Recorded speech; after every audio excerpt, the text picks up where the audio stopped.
intom u sejrin, xandru u għejdu li s-saltna ta' smewiet waslet. Fejqu l-morda, għajmu l-mejtin, fejqu l-lebrużi, keċċu xjaten, bxejn ħattu, bxejn għatu.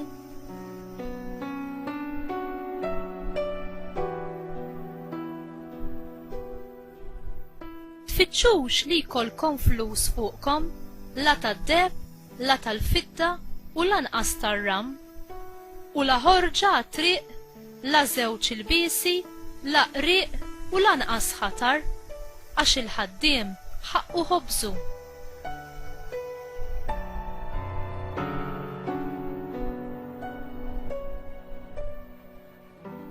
Fil-belt jew raħal fejn titħlu, araw ikun xem min jixraqlu tmorru għandu, u ibqaw f'daru sa ma titilqu minn hemm. Meta tidħlu f'dar, sellmu lin-nies tagħha, u jekk tkun dar li jixraq ilha, ħatiġi fuqha s-sliem tagħkom, imma jekk tkun dar li ma jixirqilix, ħajerġa' lura għandkom is-sliem tagħkom.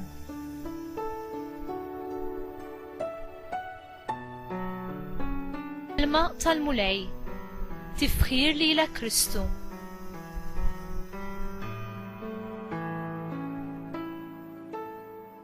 L-ewwel nett, Ġesu qal lid-dixxipli tiegħu: b'xejn ħadtu, b'xejn għatu.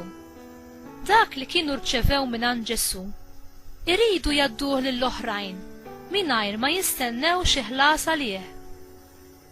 Ridu juru bl-attitudni tagħhom li l-ewwel interess tagħhom huwa Alla u mhux il-qlieħ materjali. Ridu jisservu mingħajr skopijiet ħżiena, mimlija bil-karità u l-paċi u bis-sempliċità. Ridu jitfgħu l-attenzjoni tagħhom fuq ix-xandir tas-saltna ta' Alla u mhux jiġu mfixkla b'affarijiet ta' inqas importanza. Ridu jivvjaġġaw ħfief, jieħdu biss dak li kien l-essenzjal u jħallu warahom dak li seta' jiddistrattom biex ikunu jistgħu jikkonċentraw fuq il-ħidma tax-xandir tal-kelma ta' Alla. Kellhom jagħmlu dan ix-xogħol mhux għal dak li setgħu jiksbu minnu, imma għal dak li setgħu jagħtu b'xejn lill-oħrajn, mingħajr ma jistennew xi privileġġi speċjali jew xi forma ta' ħlas.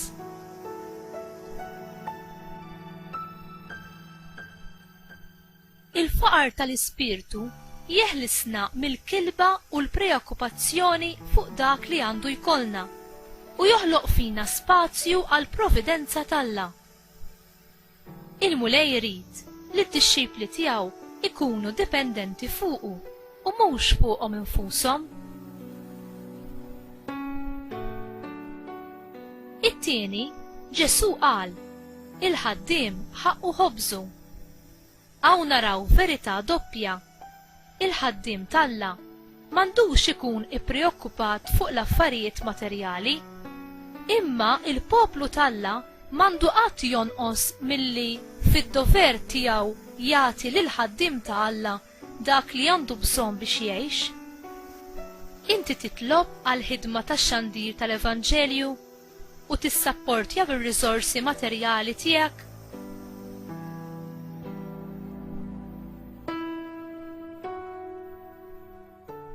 Ġesu jtemm l-istruzzjonijiet tiegħu bit-twissija. Jekk in-nies tirrifjuta l-istedina ta' Alla, ikunu jġibu il-kundanna fuqhom infushom.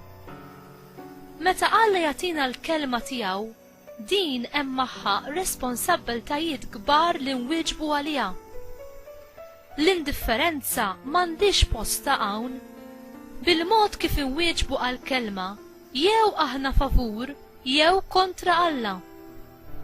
Alla jagħtina l-kelma tiegħu ħalli aħna jkollna l-ħajja fih u jrid jaħdem fina u permezz tagħna għall-glorja tiegħu.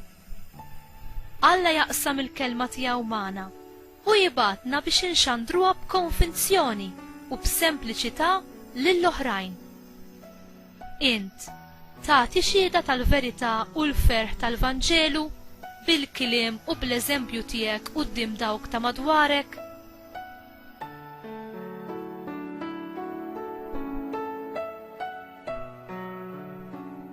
mulej, għamel li l-ferħ u l-verità tal-Vanġelu jittrasforma lil ħajti ħalli jien nagħti xhieda tiegħek ma' dawk ta' madwari.